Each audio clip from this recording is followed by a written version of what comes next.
guys? Welcome back to Them Nerds. Today we are doing a special top 5 show for you. Today we are going to discuss the top 5 heroes who need to be in the MCU who aren't currently in the MCU. Marvel has such a huge catalog of heroes, and we haven't seen a lot of them yet. So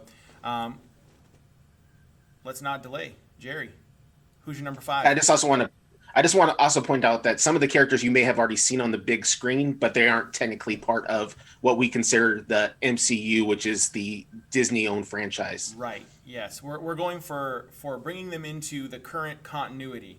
Everything we've seen with the Avengers. So we're not including other stuff. So MCU, yes. All right. What's your number 5?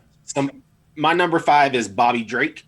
I chose Timothy Clements from Call Me by Your Name. He's a younger actor. In the current or in the original series of X-Men comics, Bobby was always younger than the rest of the main cast. He's still in high school, where the rest of them are in the late stages of high school, early part of adulthood. So I thought to cast him a little younger. That'd be great. My number 5 is also someone who we have seen on the big screen, but not in the current continuity of the MCU, and that is Jubilee. I would love to see Jubilee come in as part of a reboot of the X-Men, which I assume is the same situation for you with Bobby, aka Iceman. Yes. Right. So, if I could choose someone to play Jubilee, I would choose the actress Amy Okuda, who plays Tink on The Guild, which I thoroughly enjoyed on Netflix. She also is in the show Atypical. She's got kind of a snarky, sassy attitude, and I think she would be great for that particular part. The nice thing about both those characters, because they're both play on the younger roles, there's ways to introduce them without having to introduce the whole X-Men cast. With Spider-Man still taking place within the high school realm, you could easily introduce both characters into that series, right. Further opening the Spider-Man verse and also bringing in ways that you can show the rest of the team also. Sure. Yeah, there's actually another character on my list that I think would work that way as well, which we'll get there in just a second. All right. Number 4. Who you got? I picked Hank McCoy, and I got George McKay. He was from 1917. He's a great actor.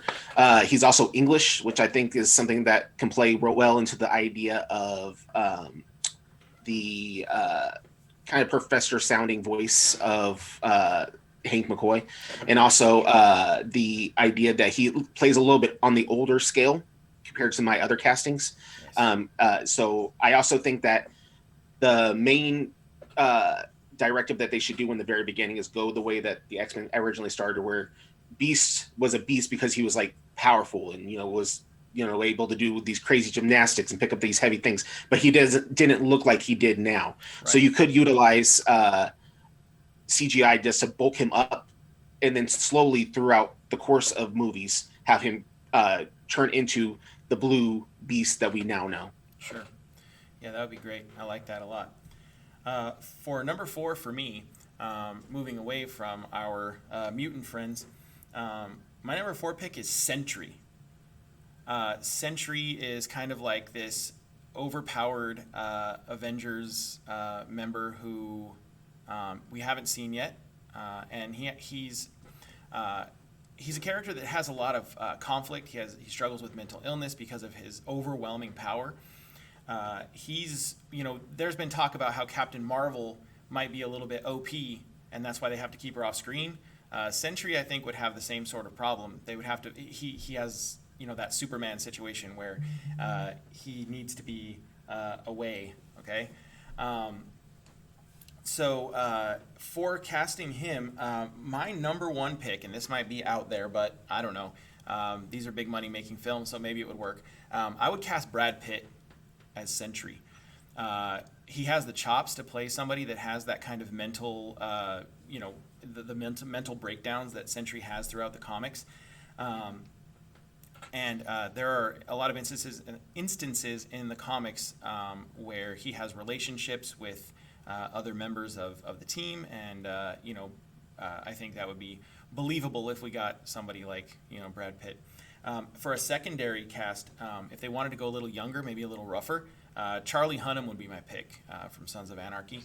I know his name has been batted around a little bit as maybe a possible replacement for Hugh Jackman for Wolverine, which I think would be cool too. But I think he would make a good Sentry. That's my number 4. Moving on up the list, what's your number 3? I chose to go for a villain for my number 3. She's a villain, anti-villain, because she's played both roles within the comic books, which is Emma Frost. And I thought that I am going to butcher her name, and I apologize to any of our Irish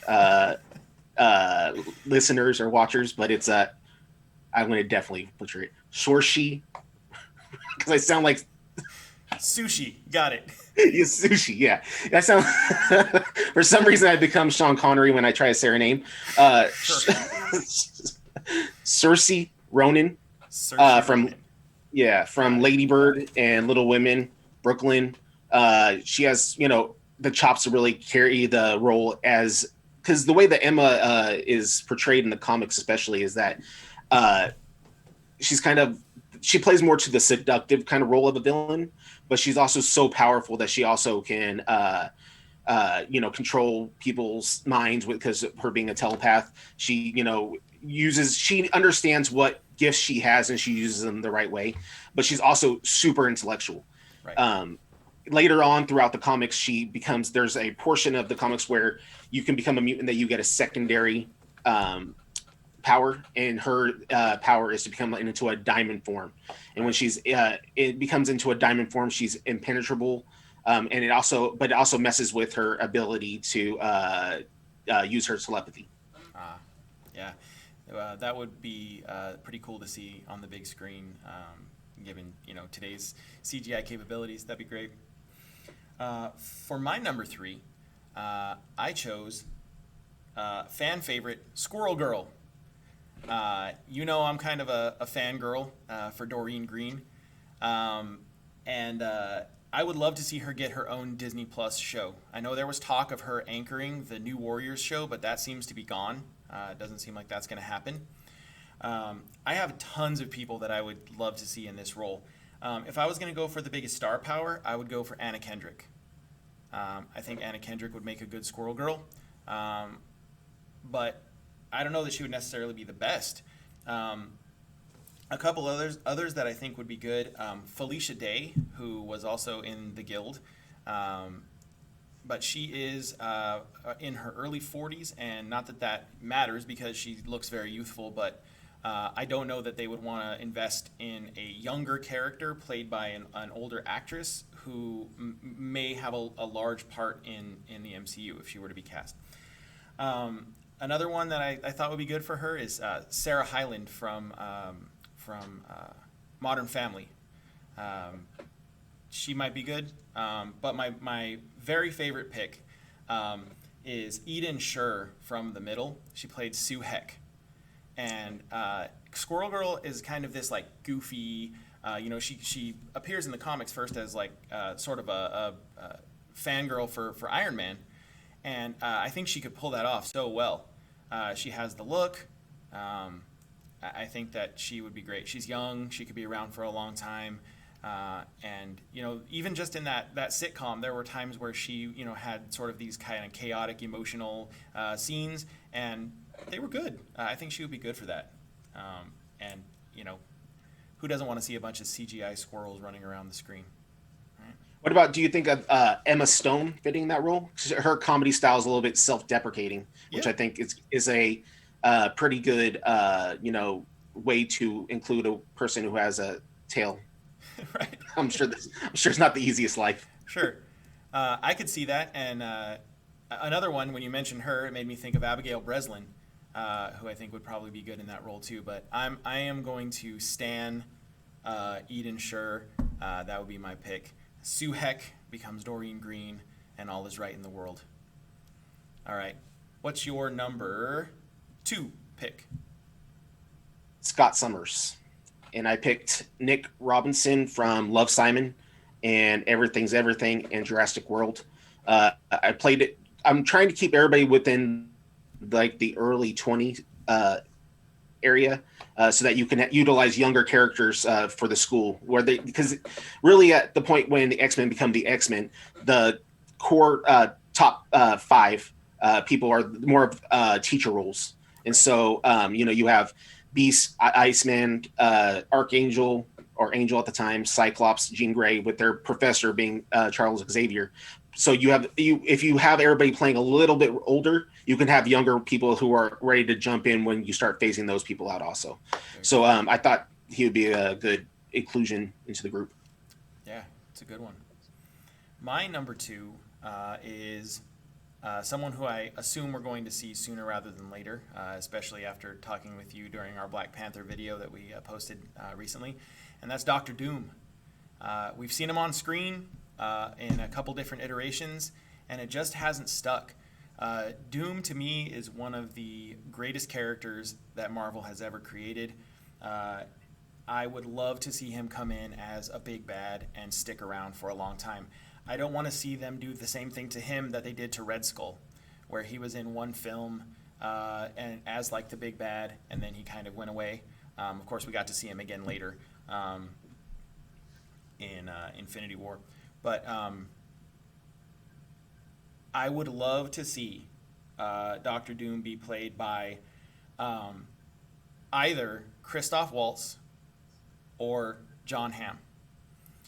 The only way that I would not, I'm kind of torn on this one, because I think John Hamm would also make a good Mr. Fantastic, who I was not on my list. But if John Hamm was Mr. Fantastic and Christoph Waltz was Doom, that would make me really happy.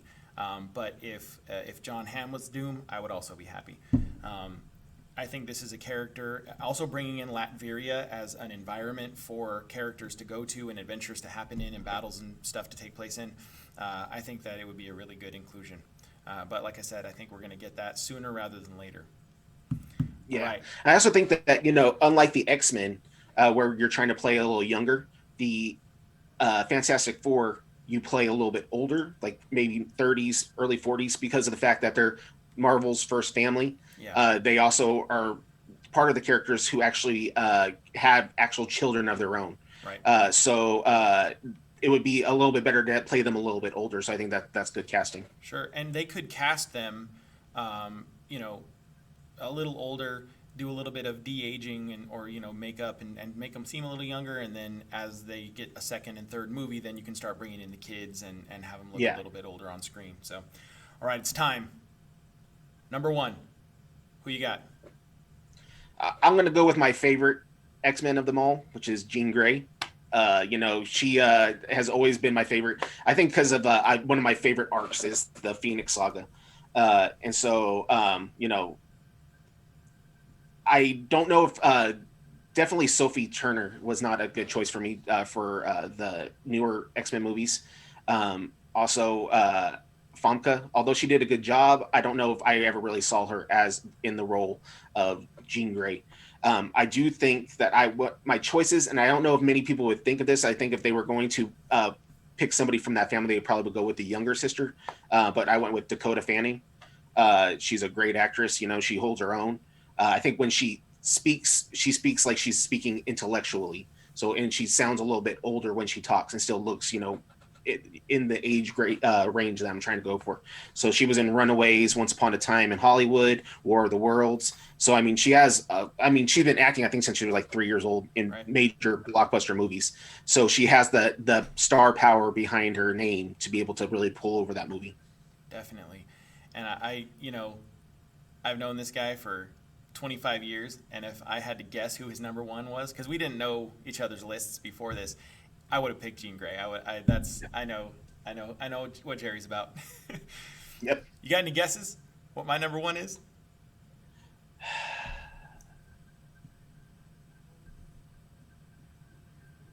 Maybe Moon Knight. The man called it. My number 1 pick is Moon Knight. And I know we are we're supposed to have a Moon Knight series in the works, but we haven't seen him yet, so that's why he's my number one pick. Definitely want to see him on screen. I want him to come in with his own series, and I don't know where they're going to put it. Maybe on Hulu, because I want it to be a hard R series. Moon Knight doesn't need to be PG. Moon Knight needs to be on par with the Netflix Punisher series, where you watch it and you're like, oh, they got away with that. It should be kind of gross, honestly. And people may not agree with this, but the casting that I have seen batted around a bunch is one that I agree with wholeheartedly, and that's Daniel Radcliffe. He was Harry Potter, big deal, but he's been in a bunch of other stuff, and the dude's got chops. And when he tries to be crazy and kind of seem like he could murder you in a dark alley, he can pull it off. I would love to see Moon Knight with a standalone series, and I think it would be a great way to introduce some other properties too that neither of us mentioned today, like Ghost Rider. Bring Punisher back in. Some of the characters that need a little bit more of a hard R rating on their content. So I am sure that you and I could have come up with a top 50 for this, but we decided to just go with the top 5. These are our top 5. And I hope that you guys that are watching this, and by the way, we're really excited by the amount of folks that have been interacting with us on social media, the amount of folks that have been watching our videos. It's super exciting. But the one thing I wish we had was more folks dropping commentary down in the comments below. So I challenge you, go down there and drop your top 5. Who would you have in the MCU that we haven't seen yet? Who would you cast? How would you introduce them? I want to hear it. And if we get those kind of comments, it would be great for us to do a follow-up show where we kind of address those and kind of riff on those as well. So yes, please comment. Also, don't forget to like and subscribe below. Absolutely. All right. Thank you guys for joining us yet again. Don't forget, every Tuesday we will be coming to you with random news, updates, and commentary from the world of nerddom. Every Thursday we'll be hitting you with a Throwback Thursday show about a movie, TV show, video game, or some other slice of the nerd sphere. And Fridays we will be doing our Fantasy Friday shows where we will fantasy book our way through the world of sci-fi, fantasy, comic book films, and so forth. Also, if we get a random hair, we're going to drop a random video, just like we did with our Mandalorian trailer reaction. We've got some other stuff in the works. If you like beer, you'll be excited. Or if you're old enough to drink it. That's right. Drink responsibly. We are so happy to be here doing this with each other and for you guys, and we hope to hear from you guys. Thanks for joining us. Be good to each other. Bye. Later.